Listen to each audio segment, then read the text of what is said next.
Number one, put God first. Put God first in everything you do. Everything that you think you see in me, everything that I've accomplished, everything that you think I have, and I have a few things, everything that I have is by the grace of God.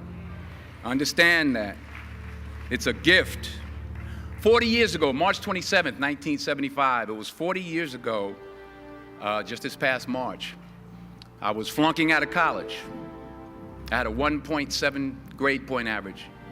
I hope none of you can relate. I had a 1.7 grade point average. I was sitting in my mother's beauty shop. They still call it beauty shops now? What they call it now? Yeah, I was sitting in the beauty parlor. I was sitting in my mother's beauty parlor, and I'm looking in the mirror, and I see behind me this woman under the dryer. And every time she looked up, every time I looked up, she was looking at me, just looking me in the eye. And I didn't know who she was, and I said, she said, somebody give me a pen, give me a pencil, I have a prophecy. March 27, 1975, she said, boy, you are gonna travel the world and speak to millions of people. Now mind you, I was flunked out of college. I'm thinking about joining the army. I didn't know what I was gonna do, and she's telling me I'm gonna travel the world and speak to millions of people. Well, I have traveled the world, and I have spoke to millions of people. But that's not the most important thing, the success that I had. The most important thing is that what she taught me and what she told me that day has stayed with me since. I've been protected, I've been directed, I've been corrected. I've kept God in my life, and it's kept me humble. I didn't always stick with him, but he always stuck with me. So stick with him in everything you do. If you think you want to do what you think I've done, then do what I've done and stick with God. Number two, fail big. That's right. Fail big. Today is the beginning of the rest of your life, and it can be very frightening. It's a new world out there. It's a mean world out there, and you only live once. So do what you feel passionate about. Take chances professionally. Don't be afraid to fail. There's an old IQ test, was 9 dots, and you had to draw 5 lines with a pencil within these 9 dots without lifting the pencil. The only way to do it was to go outside the box.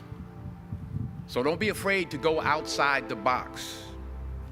Don't be afraid to think outside the box. Don't be afraid to fail big, to dream big. But remember, dreams without goals are just dreams, and they ultimately fuel disappointment. So have dreams, but have goals. Life goals, yearly goals, monthly goals, daily goals. I try to give myself a goal every day. Sometimes it's just to not curse somebody out. Simple goals, but have goals. And understand that to achieve these goals, you must apply discipline and consistency. In order to achieve your goals, you must apply discipline, which you have already done, and consistency every day, not just on Tuesday and miss a few days. You have to work at it every day. You have to plan every day. You've heard the saying, we don't plan to fail, we fail to plan. Hard work works. Working really hard is what successful people do. And in this text, tweet, twerk world that you've grown up in, remember, just because you're doing a lot more doesn't mean you're getting a lot more done. Remember that. Just because you're doing a lot more doesn't mean you're getting a lot more done. Don't confuse movement with progress. My mother told me, she said, yeah, because you can run in place all the time and never get anywhere. So continue to strive, continue to have goals, continue to progress. Number 3, you'll never see a U-Haul behind a hearse. I'll say it again. You'll never see a U-Haul behind a hearse. I don't care how much money you make, you can't take it with you. The Egyptians tried it. They got robbed. That's all they got. You can't take it with you. And it's not how much you have. It's what you do with what you have. We all have different talents. Some of you will be doctors, some lawyers, some scientists, some educators, some nurses, some teachers. Yeah, okay. Some preachers. The most selfish thing you can do in this world is help someone else. Why is it selfish? Because the gratification, the goodness that comes to you, the good feeling that I get from helping others, nothing's better than that. Well, one or two things, but nothing's better than that. Not jewelry, not big house I have, not the cars, but it's the joy. That's where the joy is, in helping others. That's where the success is, in helping others. Finally,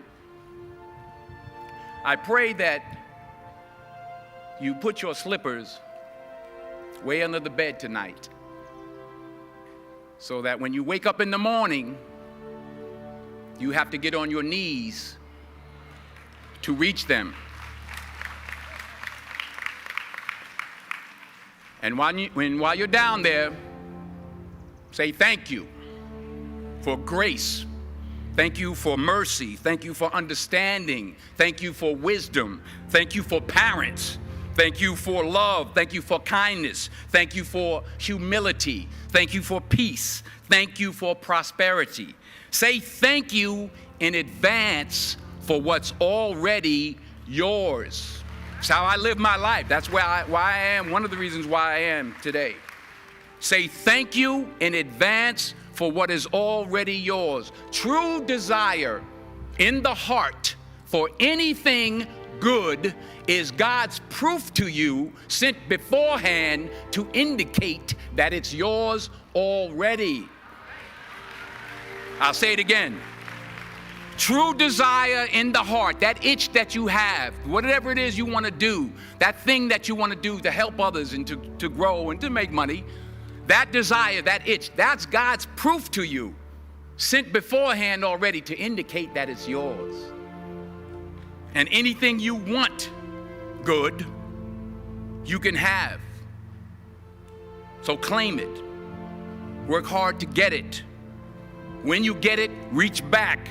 Pull someone else up. Each one, teach one. Don't just aspire to make a living. Aspire to make a difference.